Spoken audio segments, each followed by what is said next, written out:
Ce jour a été dédié à l'époque pour la libération des otages. Bon, j'espère juste qu'il y a encore un dernier corps qui doit arriver. Une bonne santé, plus que possible, pour tout âme Israël.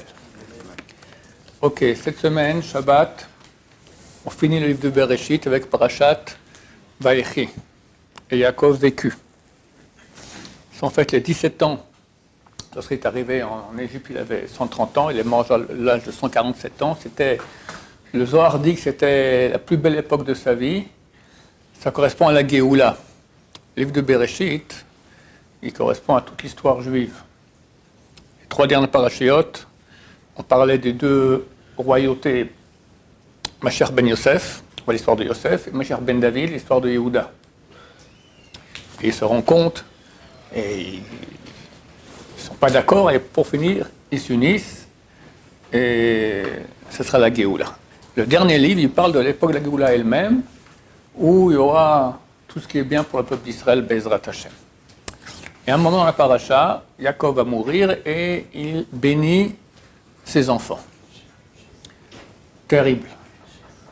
Parce qu'il appelle Rouven, il lui dit, alors je vous lis dedans, Rouven Bechori Ata, tu es mon fils aîné, Kochi Bereshit Oni, tu es ma force, et Rach explique que c'est la première goutte de semence qui est sortie de mon corps. Il n'a jamais eu de semence en vain. Yaakov Avinu. Il s'est marié à l'âge de 84, je crois, quelque chose comme ça, 83, 84, d'accord. La première goutte, c'est son fils Rouven. Yeter set ve yeter az.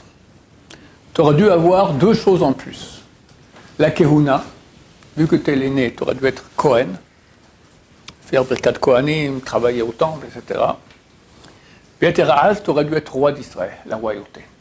Or, ces 2 choses, tu as perdu. La kehuna est partie chez les Lévim, chez les Kohanim, les enfants de Aaron, Aaron et ses enfants, et la royauté, d'abord chez Yosef avec son descendant Shaoul, et après c'est dans la maison de Yehuda, toute la Malchut Yehuda, c'est eux les seuls qui peuvent être les rois d'Israël. Tu as perdu ça. Pahaz kamaim al totar. Apeuré comme de l'eau ne reste pas. Ça veut dire que Rouven a fait un péché. Lorsque Rachel est décédée, alors Yaakov a pris son lit et l'a mis dans la tente de Bilha. Bilha,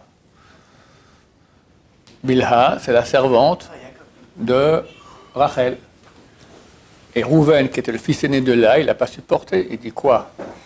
Si déjà Rachel, qui est la 2e femme, parce qu'elle s'est mariée en numéro 2, déjà elle passe avant Léa, hein, la servante de Rachel va passer avant Léa, il a pris le lit de Yaakov, l'a mis dans la tente de Léa de sa mère.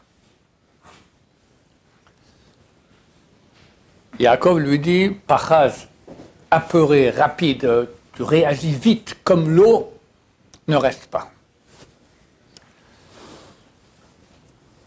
Bon, c'est pas une bénédiction, c'est une malédiction, ça. Après, il y a Shimon et Lévi qui rentrent. Il leur dit, vous êtes des frères, Kle Hamas Mecherotehem. C'est du vol, vos armes. C'est quoi les armes?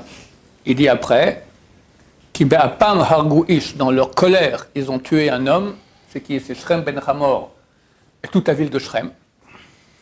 Au Besonam, Ikrou ish, et dans leur volonté, ils ont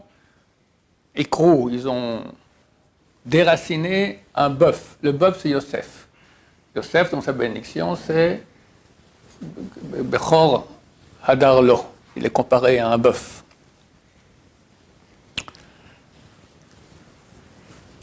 Il maudit leur colère. Arurapam, maudit est votre colère. Et après, Yehuda, il a voulu partir, il s'enfuit. Il a dit, qu'est-ce que je vais me faire encore maudire? Alors il dit, non, viens. Et là, il commence à les bénir. La chose intéressante qu'il y a à voir là-dedans, c'est qu'il ne les maudit pas à cause du péché qu'ils ont fait.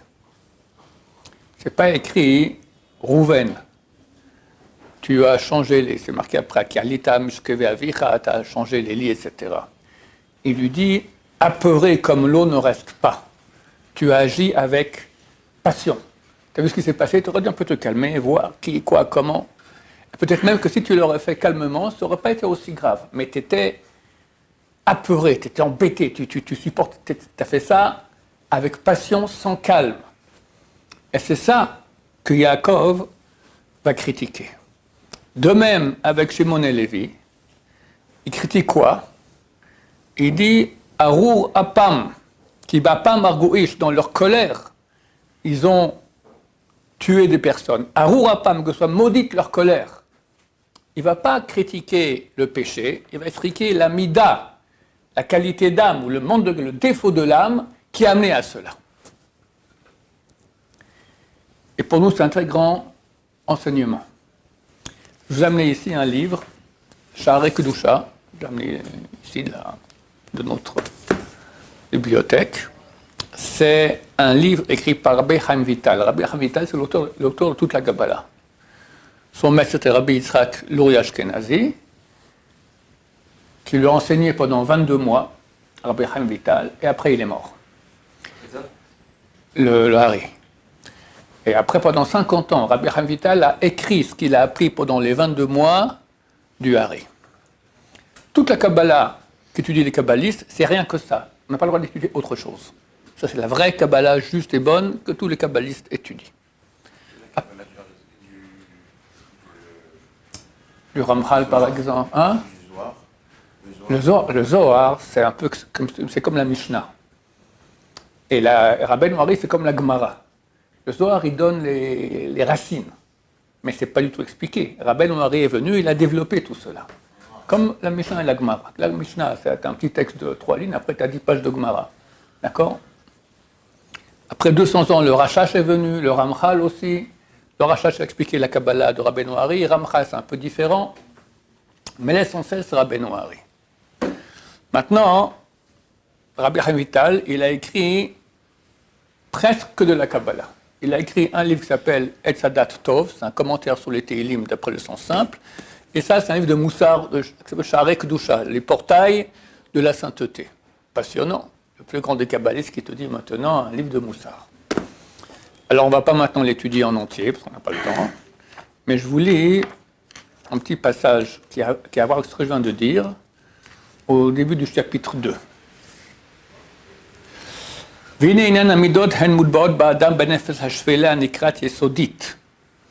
Voici les midot, c'est donc les qualités et défauts de l'âme, sont entérinés dans l'homme, dans son âme basse, qu'on appelle yesodit, de base, qui contient 4 parties. Domem, c'est minéral, Somachat, c'est végétal, Behemit, c'est animal, Mdaberet qui parle. C'est en fait notre corps, d'accord?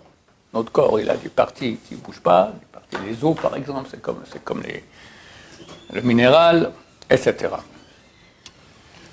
Et elles sont combinées de bien et de mal. Et de ce nefesh, de cette âme, dépendent les bonnes midotes et mauvaises midotes. Elles sont un siège et une base et la racine de l'âme supérieure, dont dépendent les 613 mitzvot. Je vais expliquer comment ça se passe. On a une âme supérieure qui est complètement spirituelle, et c'est par elle qu'on a l'envie et qu'on fait les 613 mitzvot qui vont nourrir cette âme-là. Cette âme-là s'appelle le fruit. Ça, elle explique ça dans le premier chapitre. Le fruit, il est dans une écorce.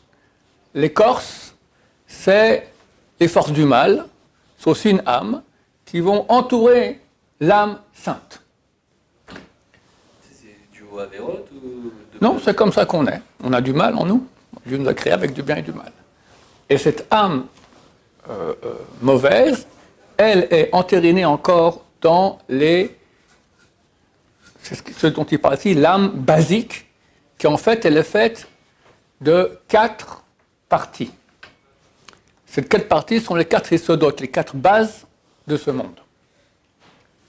Le vent, le rouar, vent, on peut dire, l'air, d'accord, le feu, l'eau et la terre. On va continuer dans ce que le Rav parle.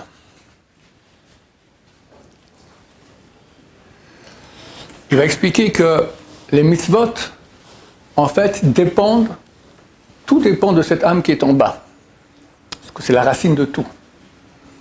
Maintenant, ces 4 yesodot, on peut les avoir en bien comme en mal, c'est 4 bases. Le vent, l'air, c'est la parlotte. Les gens qui adorent parler.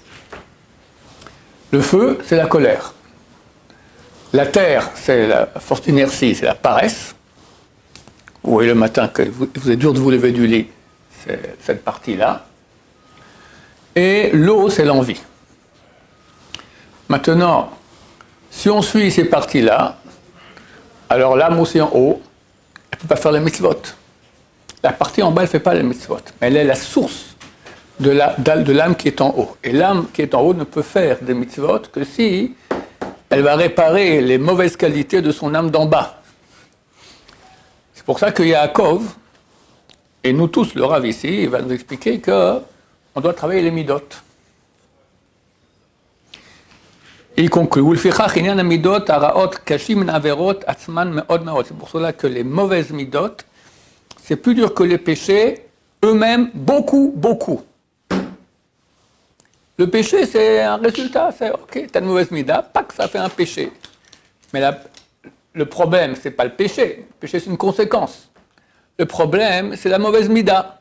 Tu suis maintenant une partie de ton corps bas qui n'est pas réparée et qui te pousse à faire des péchés. Et dit que c'est beaucoup plus dur que les péchés. Un péché, tu peux arriver à réparer, mais c'est la mida qu'il faut changer. C'est pour ça que Yaakov Avinu ne va pas critiquer, il ne va pas leur dire « t'as fait le péché, t'as changé le lit, tu as tué ». Ça, il le dit en passant, mais il va critiquer la colère, le fait que tu sois apeuré, tu as changé les lits, la colère de Shimon et Lévi. Le travail sur les midotes, ça empêche de faire des avérotes? Exactement. La Avera, on fait la Avera parce qu'on t'est poussé par une mauvaise mida. Toute l'avérote? Toute l'Avérote. Parle-moi d'une Avera. Je mets des naïms. Martinaim, c'est l'eau, c'est l'envie. Tu as une pulsion d'envie mauvaise de regarder une femme. Le vol, la colère, bien sûr, tout ce que nous avons comme mauvaise midot, c'est toujours une des 4 bases qui t'amène certains péchés. D'où l'importance de travailler les midot. On appelle ça le moussard. Il faut comprendre, si quelqu'un ne travaille pas les midot, il devient quelqu'un de mauvais. Et toute sa vie, il va souffrir. Parce que les gens autour, bien qu'eux aussi peuvent être mauvais, mais ils n'aiment pas les gens mauvais. Quelqu'un des mauvaises midot, il a des réactions toujours négatives. Il a l'envie, il a l'égoïsme, il a la colère, il a la paresse. D'accord, on ne peut rien faire avec ça. D'où le problème des couples aujourd'hui. Beaucoup de personnes ont des mauvaises midotes, ils se marient, et au mariage, ça ne tient pas. C'est impossible. Un mariage ne peut tenir que si, ou bien un des deux s'écrase complètement et supporte la personne mauvaise qui est en face de lui, et c'est un pauvre misken, ou bien on va faire un travail, on va changer de mauvaise midote en bonne midote. Mais ce n'est pas le jour du mariage qu'il faut commencer à faire ça. Il faut commencer maintenant, chers amis. La yeshiva, c'est la meilleure école pour cela. Parce que tu vis en communauté et tu peux faire tout ce que tu veux quand tu veux.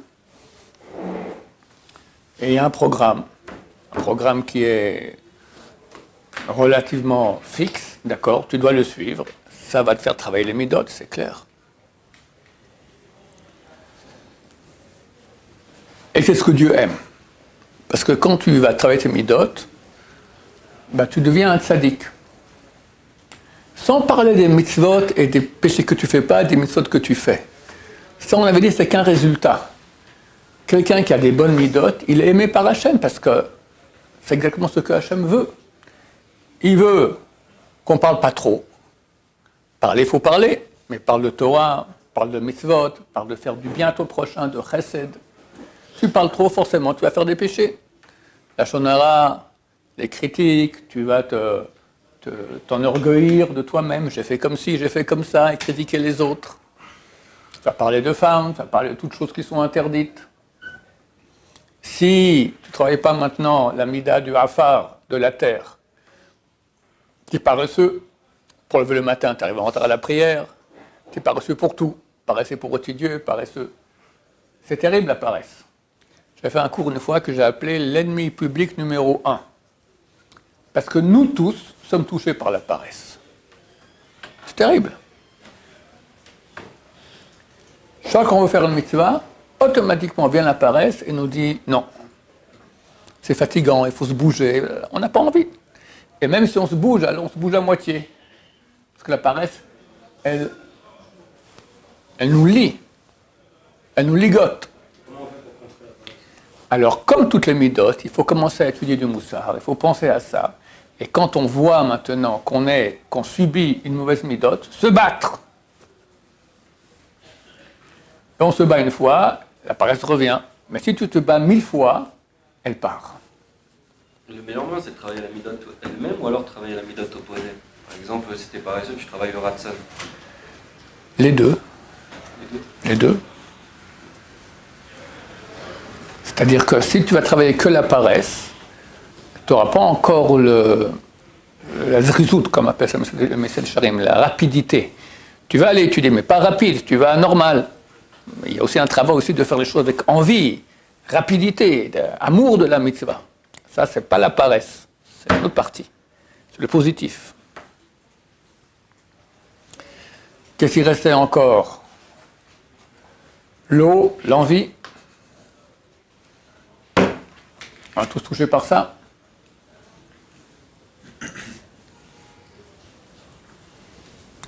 Un des grands tikkunim pour les balais de tchouva, il faut comprendre qu'il y a des péchés pour lesquels il faut jeûner normalement.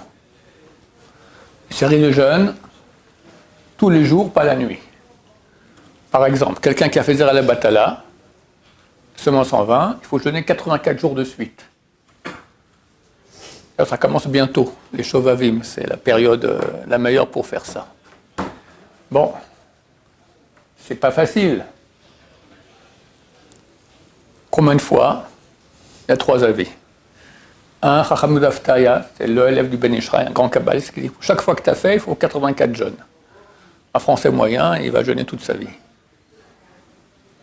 Ben Ishraï, il dit, non, l'Admor de Lubavitch, le Balatania, lui, il dit 3 fois. 3 fois que tu fais la série, ça répare tous tes péchés. De Zera al-Batala. Ben Ishraï dit 1 fois, ça suffit. Tu fais 1 fois, ça répare tous tes péchés. Et Ben Ishraï, Baruch Hashem, il a compris qu'on n'était pas des gens très fortiches. Alors il dit, tu peux jeûner 3 jours, lundi, jeudi, lundi, ou jeudi, lundi, jeudi, ou que Yom Kippour, ou même moins depuis l'aube jusqu'à la sortie des étoiles, et tu donnes en tzedaka l'argent qu'il t'aurait fallu pour manger 2 repas 84 fois.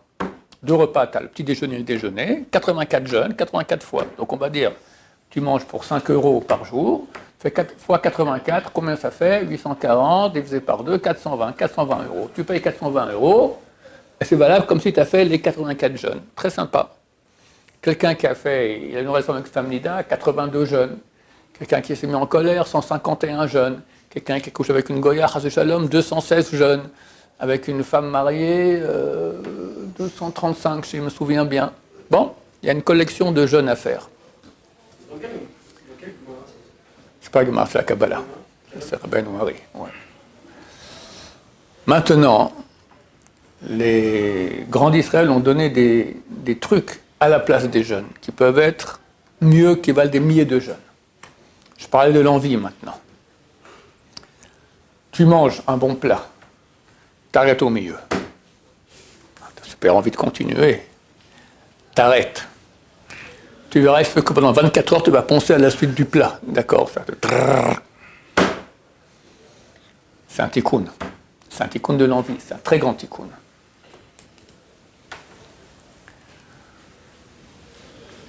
Le plus grand tikkun de tout, il semblerait, c'est l'humilité. Quand tu es humble, les gens t'embêtent dans la vie. Tu peux réagir, tu t'écrases. Ça, Hachem, il adore. Vous voyez que Moshe Rabbeinu, c'était quand même quelqu'un de bien, Moshe Rabbeinu. Il avait plusieurs qualités. Il y a une seule qualité que la Torah vante chez Moshe, qu'il était humble. Dit qu'il étudiait la Torah, dit qu'il était sympathique, dit que... on n'en parle pas du tout de ça. L'humilité. Il y avait un rabbin qui s'appelait Rav Huna, comme ça dit la Gemara, il était mourant.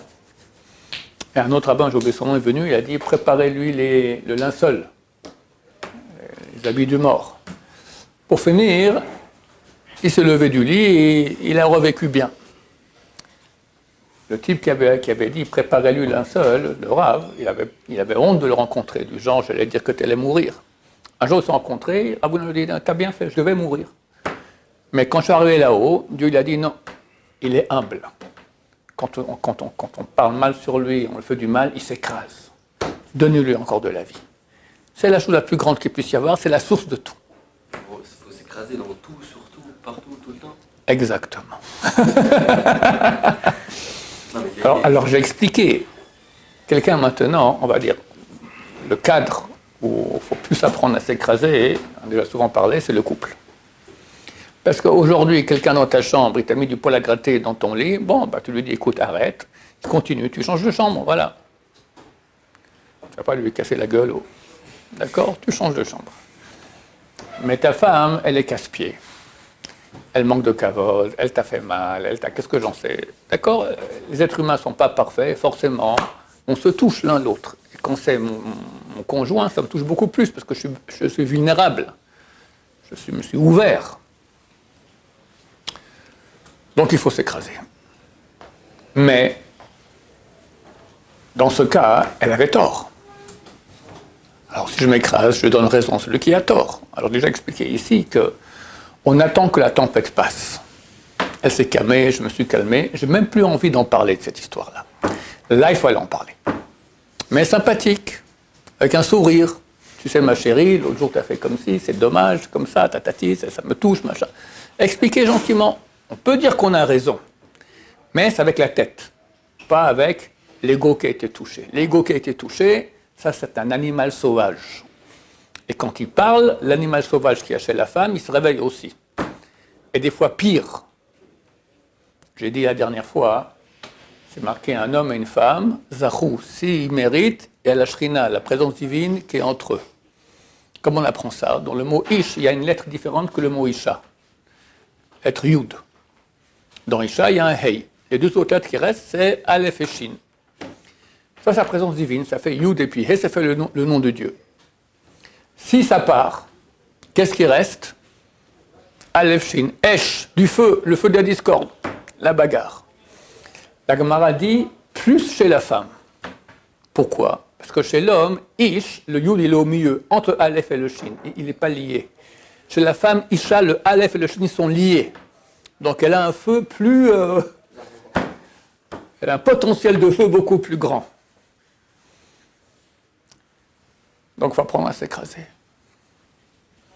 Alors tu peux après aller expliquer et dire c'est pas moi qui avais tort, c'est toi qui avais tort, gentiment. Là, il faut le faire pour arranger les choses, mais pas au moment du feu. Là, il ne faut pas essayer d'éteindre le feu parce qu'il deviendra encore plus fort.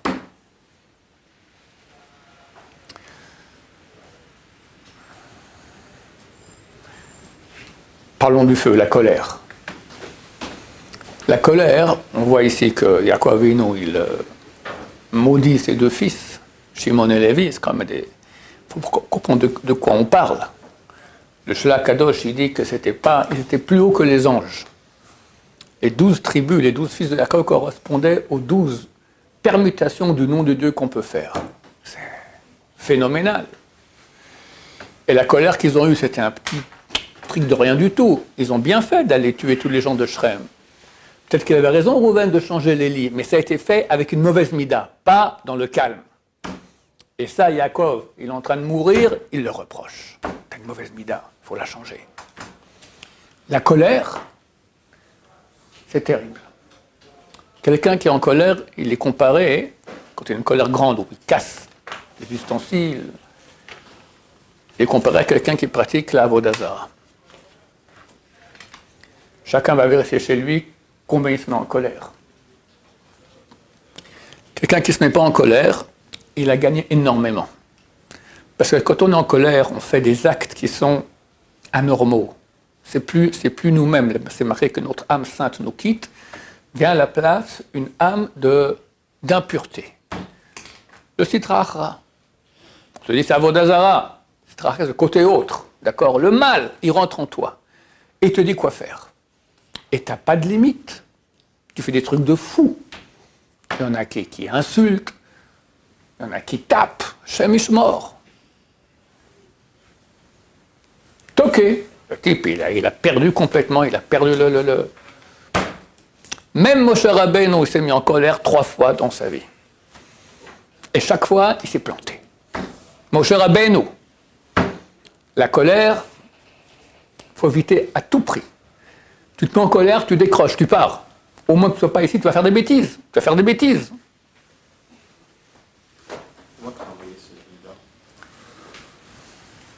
Il y a une seule façon de travailler les midotes. C'est quand tu es confronté, tu te bats.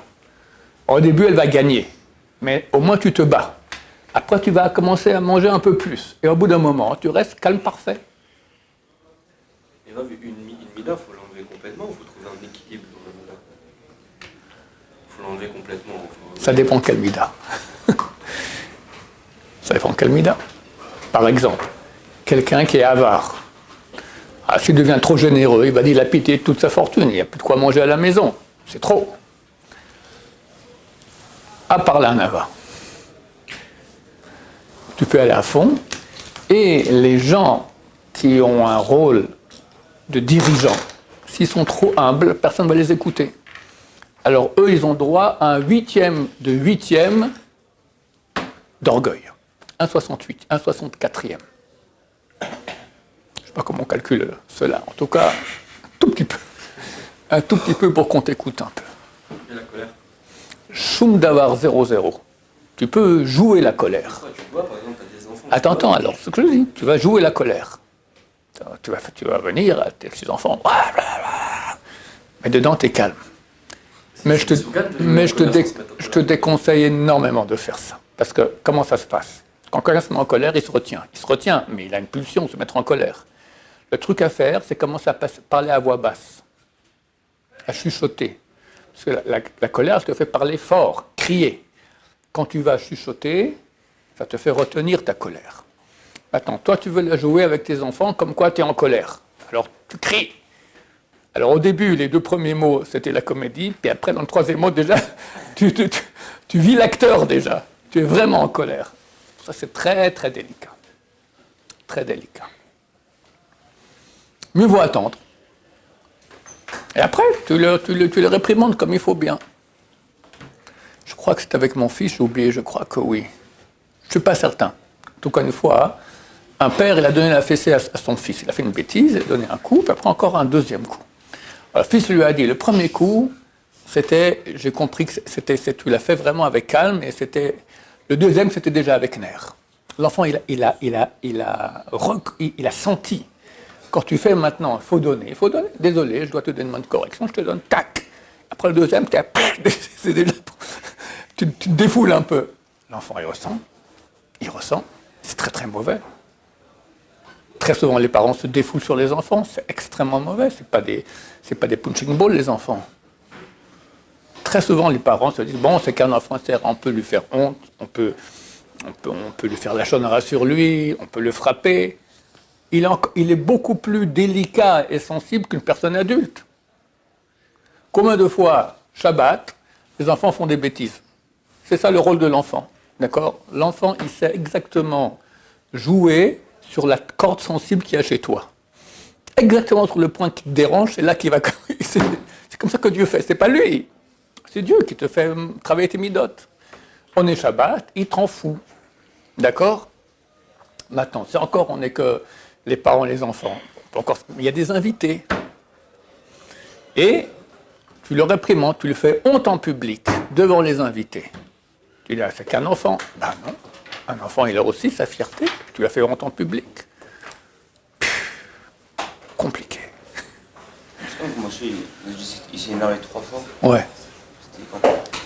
Les fois où c'était C'était une fois dans le sacrifice, dans l'inauguration du sanctuaire, il y avait un sacrifice qui a disparu et il a cru qu'ils ont fait une erreur, les fils de Aaron.